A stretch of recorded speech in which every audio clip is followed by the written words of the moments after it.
जय हिंद साथियों, स्वागत है आप सभी का आपके अपने YouTube प्लेटफॉर्म पर। आज के सेशन में हिंदी व्याकरण के उन सभी टॉप लेवल के क्वेश्चंस को देखने जा रहे हैं जो हिंदी के किसी न किसी आपके एग्जाम में पूछे जा चुके हैं। तो काफ़ी इंपॉर्टेंट आज की ये क्लास है।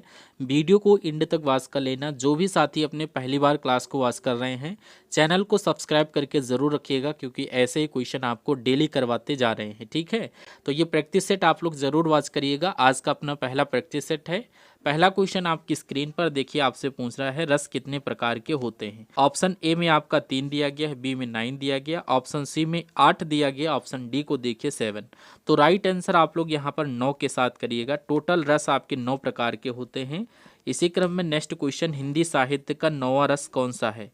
हिंदी साहित्य का 9वां रस अगर आपसे पूछा जाए वात्सल, करुण, भक्ति या शांत, तो ऑप्शन आप लोग किस ऑप्शन के साथ करेंगे। हिंदी साहित्य का 9वां रस अगर आपसे पूछा जाए तो ऑप्शन डी शांत के साथ कर दीजिएगा, यानी हिंदी साहित्य का 9वां रस शांत रस है। अगला क्वेश्चन देखिए, पंचवटी में कौन सा समास है। ऑप्शन ए में तत्पुरुष दिया गया है, दिगु, ऑप्शन सी में बहुब्रीहि दिया गया है, ऑप्शन डी में कर्मधारय दिया गया है। तो करेक्ट आंसर ऑप्शन बी के साथ करिएगा। पंचवटी में दिगु समास होगा, ऑप्शन बी परफेक्ट आंसर है। अगला क्वेश्चन, क्रोध किस रस का स्थायी भाव है। ए की बात करें तो भयानक दिया गया है, बी में वीर दिया गया है, ऑप्शन सी में बीभत्स दिया गया है और ऑप्शन डी में रौद्र दिया गया। तो यहाँ पर आप लोग करेक्ट आंसर ऑप्शन डी रौद्र रस कर दीजिएगा। क्रोध रौद्र रस का स्थायी भाव है, ऑप्शन डी करेक्ट आंसर है। अगला क्वेश्चन देखिए, तन पर नहीं लगता पान खाए अलबत्ता का क्या अर्थ है। वेरी मोस्ट इंपॉर्टेंट क्वेश्चन है। ऑप्शन ए में दिया गया एक साथ दो लाभ होना, ऑप्शन बी बुरी आदत का शिकार होना, या ऑप्शन सी की बात करें झूठा दिखावा करना, ऑप्शन डी में आपका बहुत गरीब होना दिया गया है। तो तन पर नहीं लगता पान खाए अलबत्ता का अर्थ अगर आपसे पूछा जाए तो सही अर्थ ऑप्शन सी हो जाएगा, झूठा दिखावा करना। ऑप्शन सी बिल्कुल करेक्ट आंसर बनेगा। अगला क्वेश्चन है, खोदा पहाड़ निकली चूहिया का अर्थ क्या है। खोदा पहाड़ निकली चूहिया का अर्थ अगर आपसे पूछा जाए, ऑप्शन ए में दिया गया परिश्रम अधिक और फल कम, या कम परिश्रम करके बहुत मिलना, या श्रम करने पर कुछ ना मिलना, या ऑप्शन डी परिश्रम के बिना ही फल पा जाना। कि खोदा पहाड़ निकली चूहिया का अर्थ होता है परिश्रम अधिक और फल कम। ऑप्शन ए आपके क्वेश्चन का करेक्ट आंसर होगा। गुरु किसका विलोम शब्द है अगर आपसे पूछा जाए, ऑप्शन ए अध्यापक, बी छात्र, ऑप्शन सी निम्न या लघु। तो यहाँ पर गुरु किसका विलोम शब्द होगा, आप लोग करेक्ट आंसर ऑप्शन डी के साथ करिएगा, लघु। यानी गुरु किसका विलोम शब्द है, ऑप्शन डी लघु का विलोम शब्द हो जाएगा। अगला क्वेश्चन देखिए, गरल का विलोम शब्द क्या होगा।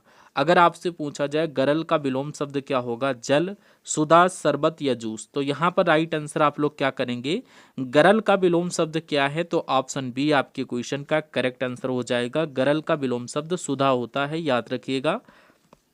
अगला क्वेश्चन है, निम्नलिखित में से तोता का पर्यायवाची क्या है। अगर पूछा जाए तोता का पर्यायवाची क्या है, ऑप्शन ए में सुआ दिया गया है, बी में सुग्गा दिया गया है, सुक या ए सभी। तो यहाँ पर निम्नलिखित में से तोता का पर्यायवाची आपसे पूछा जाता है, तो यहाँ पर सुगा भी होता है, सुआ भी होता है, सुक भी होता है। तो करेक्ट आंसर आप लोग ऑप्शन डी ए सभी के साथ कर दीजिएगा। तोता का पर्यायवाची ये सभी शब्द माने जाएंगे। अगला क्वेश्चन है, उड़ती चिड़ियों के पंख गिनना का अर्थ क्या है। मतलबी होना, होशियार होना, मूर्ख होना या अनुभव होना। तो यहाँ पर अगर आपसे पूछा जाए उड़ती चिड़ियों के पंख गिनना का अर्थ अगर आपसे पूछा जाए तो ऑप्शन डी अनुभव होना करिएगा। ऑप्शन डी बिल्कुल सही आंसर हो जाएगा। उड़ती चिड़ियों के पंख गिनने का अर्थ हो जाएगा अनुभव होना। नेक्स्ट, विपिन का पर्यायवाची क्या होता है अगर आपसे पूछा जाए, ऑप्शन ए में विकास दिया गया है, बांसुरी, जंगल या स्थिरता। तो यहाँ पर राइट आंसर आप लोग क्या बताएंगे, विपिन का पर्यायवाची जंगल हो जाएगा। ऑप्शन सी को लॉक कर दीजिएगा। अगला क्वेश्चन, किस समास में पहला पद प्रधान होता है। ऑप्शन ए में कर्मधारय दिया गया है, अव्ययी भाव या अधिकरण ऑप्शन डी में दिया गया है, इनमें से कोई नहीं। तो किस समास में भैया पहला पद प्रधान होता है, तो करेक्ट आंसर आप लोग अव्ययी भाव समास के साथ करिएगा। अव्ययी भाव समास में पहला पद प्रधान होता है। अगला क्वेश्चन, व्यायाम में कौन सी संधि है। अगर आपसे पूछा जाए व्यायाम में कौन सी संधि है, ऑप्शन ए में यण दिया गया है, गुण, स्वर या विसर्ग। तो यहाँ पर आप लोग क्या राइट आंसर करेंगे, ऑप्शन ए यण संधि हो जाएगा। ऑप्शन ए बिल्कुल सही आंसर हो जाएगा। अगला क्वेश्चन है, सन्मार्ग का संधि रूप क्या होगा। सन्मार्ग का अगर आपसे संधि रूप पूछा जाए तो यहाँ पर आप लोग करेक्ट आंसर सत धन मार्ग करिएगा। सन्मार्ग का संधि विच्छेद अगर आपसे पूछा जाए तो याद कर लेना सत धन मार्ग। Option number D correct answer है। अगला क्वेश्चन देखिए, खड़ी बोली किस हिंदी की बोली है? अगर आपसे पूछा जाए बिहारी हिंदी, ऑप्शन ए में दिया गया है, ऑप्शन बी में पश्चिमी हिंदी, ऑप्शन सी में पहाड़ी हिंदी या पूर्वी हिंदी। तो पर खड़ी बोली किस हिंदी की बोली है आपसे पूछा जाए तो करेक्ट आंसर पश्चिमी हिंदी के साथ करिएगा। इंपॉर्टेंट क्वेश्चन है आपके एग्जाम के लिए, तो यहाँ पर खड़ी बोली पश्चिमी हिंदी की बोली है। अगला देखिए, उसने पढ़ा था इस वाक्य में कौन सा काल है? ऑप्शन ए में आपका दिया गया वर्तमान काल, बी में भूतकाल, ऑप्शन सी आधुनिक काल या इनमें से कोई नहीं। तो यहाँ पर पूछा जा रहा उसने पढ़ा था इस वाक्य में कौन सा काल होगा, तो ऑप्शन बी आपका भूतकाल ऐड हो जाएगा। सभी लोग याद कर लेना, बहुत ही इजी क्वेश्चन है। उसने पढ़ा था वाक्य में भूतकाल होगा। क्वेश्चन, उसका कोट पुराना था, इस वाक्य में पुराना क्या है? ऑप्शन ए में भाववाचक संज्ञा दिया गया है, ऑप्शन बी में विशेषण, ऑप्शन सी संप्रदान, ऑप्शन डी अधिकरण। तो उसका कोट पुराना था, इस वाक्य में पुराना एक विशेषण है। विशेषण क्या होता है? जो शब्द संज्ञा व सर्वनाम की विशेषता बताए वहां पर हम लोग विशेषण उसको बोलते हैं। तो यहाँ पर पुराना शब्द एक प्रकार से विशेषण है। ऑप्शन बी को लॉक कर देना। अगला क्वेश्चन है, राम ने कहा कि वह बाजार जा रहा है, इस वाक्य में वह क्या है? ऑप्शन ए में दिया गया सर्वनाम, बी में संज्ञा, क्रिया या अव्यय। तो यहाँ पर करेक्ट आंसर क्या हो जाएगा? राम ने कहा कि वह बाजार जा रहा है, इस वाक्य में वह आपका सर्वनाम होगा। ऑप्शन ए आपके क्वेश्चन का करेक्ट आंसर हो जाएगा, याद कर लेना, ऑप्शन ए सर्वनाम हो जाएगा। अगला क्वेश्चन देखिए, पेड़ से पत्ता गिरता है, इसमें कौन सा कारक है? ऑप्शन ए में दिया गया कर्म कारक, बी अधिकरण कारक, सी में अपादान कारक या ऑप्शन डी करण कारक। तो यहाँ पर राइट आंसर क्या हो जाएगा? पेड़ से पत्ता गिरता है में कौन सा कारक होगा? तो यहाँ पर देखिए राइट आंसर आपका हो जाएगा अपादान कारक। क्यों? क्योंकि जहाँ पर एक अलगाव की स्थिति होती है वहाँ पर अपादान कारक होता है। तो पेड़ से पत्ता गिर रहा है यानी कि पेड़ से पत्ता गिरेगा तो यहाँ पर अलगाव की स्थिति होगी, तो वहाँ पर अपादान कारक होगा। ऑप्शन सी करेक्ट आंसर आपकी क्वेश्चन का बन जाएगा।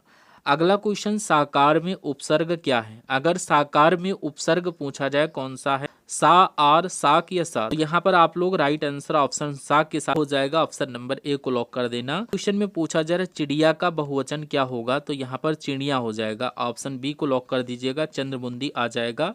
इंपॉर्टेंट क्वेश्चन है, एग्जाम में आपसे पूछा जरूर जाएगा, ध्यान से दीजिएगा राइट आंसर। अगला क्वेश्चन, देवनागरी लिपि का विकास किस लिपि में हुआ है? ऑप्शन ए में दिया गया ब्राह्मी, बी में खरोस्ती दिया गया है, सी में देवनागरी या ऑप्शन डी सिंधु। तो यहाँ पर करेक्ट आंसर आप लोग देवनागरी लिपि का विकास किस लिपि के साथ करेंगे? राइट आंसर आपको याद रखना है ऑप्शन ए ब्राह्मी लिपि। ऑप्शन ए बिल्कुल सही आंसर हो जाएगा, ध्यान देते हुए चलिएगा। अगला क्वेश्चन है, हिंदी भाषा में बोलियों की संख्या कितनी है? ऑप्शन ए में 15 दिया गया है, बी 18, सी 22 या ऑप्शन डी 25। तो यहाँ पर करेक्ट आंसर क्या हो जाएगा? हिंदी भाषा में बोलियों की संख्या कितनी है? ऑप्शन बी के साथ करेक्ट आंसर करिएगा, टोटल 18 ऑप्शन बी में दिया गया है।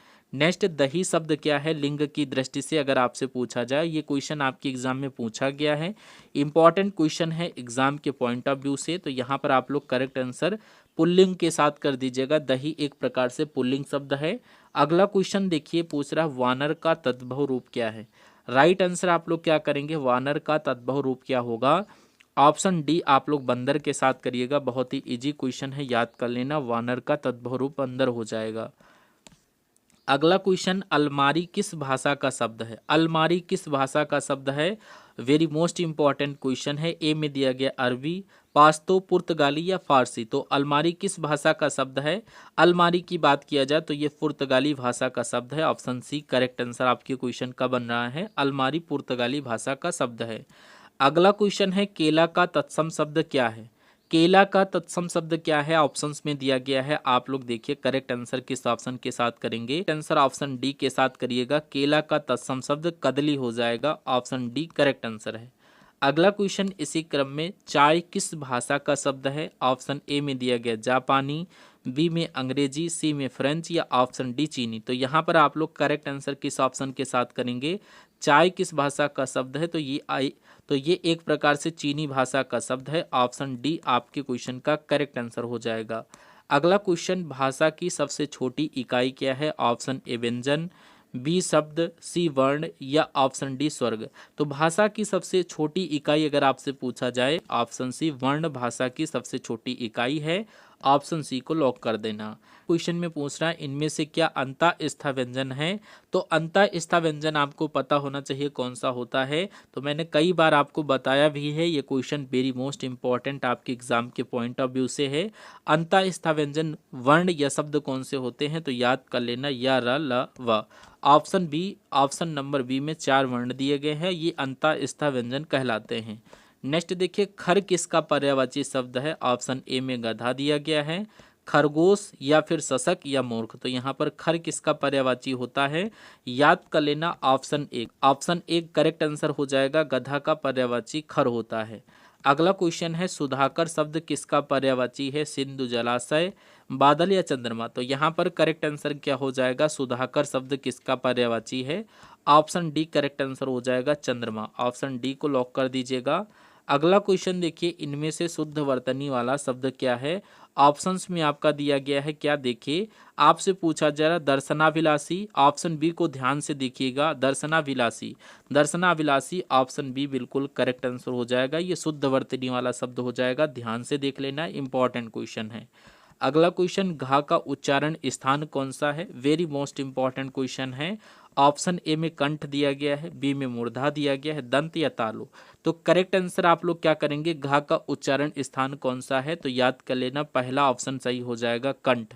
क्योंकि कंठ से उच्चारित होने वाले वर्ण जो होते हैं वो आपके का हो जाएगा, खा हो जाएगा, गा हो जाएगा और आपका घा हो जाएगा। तो याद कर लेना, ये इंपॉर्टेंट है। तो ये भी वर्ण जो है ये कंठ से उच्चारित होते हैं, इनको का वर्ग के अंतर्गत रहते हैं। Correct answer option number A बनेगा। और आज के सेशन का अंतिम क्वेश्चन आपकी होमवर्क के लिए देता हूं, आप सभी लोग इसका करेक्ट आंसर हमारे कमेंट बॉक्स में बताएंगे। और ये क्लास आपको कैसी लगी ये भी आपको कमेंट बॉक्स में बताना है। कौन सा शब्द गुणवाचक विशेषण है, पढ़ के आप लोग करेक्ट आंसर सभी लोग दीजिएगा। देखते हैं कितने स्टूडेंट यहाँ पर करेक्ट आंसर करेंगे। और एक आपसे रिक्वेस्ट है, अगर आपको सेशन पसंद आए तो सेशन को लाइक करके, चैनल को सब्सक्राइब नहीं किया है तो चैनल को सब्सक्राइब करके बेल आइकन को आपको ऑन करके रखना है। और ये आज का अपना फर्स्ट मॉडल पेपर यानी कि प्रैक्टिस सेट था, इसमें आपके 35 क्वेश्चंस में से कितने क्वेश्चन आपके सही गए हैं ये आप सभी को कमेंट बॉक्स में बताना है। ये वीडियो का लास्ट प्रश्न था, सभी लोग कमेंट सेक्शन में अपना अपना स्कोर कार्ड जरूर बताइएगा और एक एक अपने फ्रेंड सर्किल तक इस वीडियो को शेयर जरूर कर दीजिएगा। ठीक।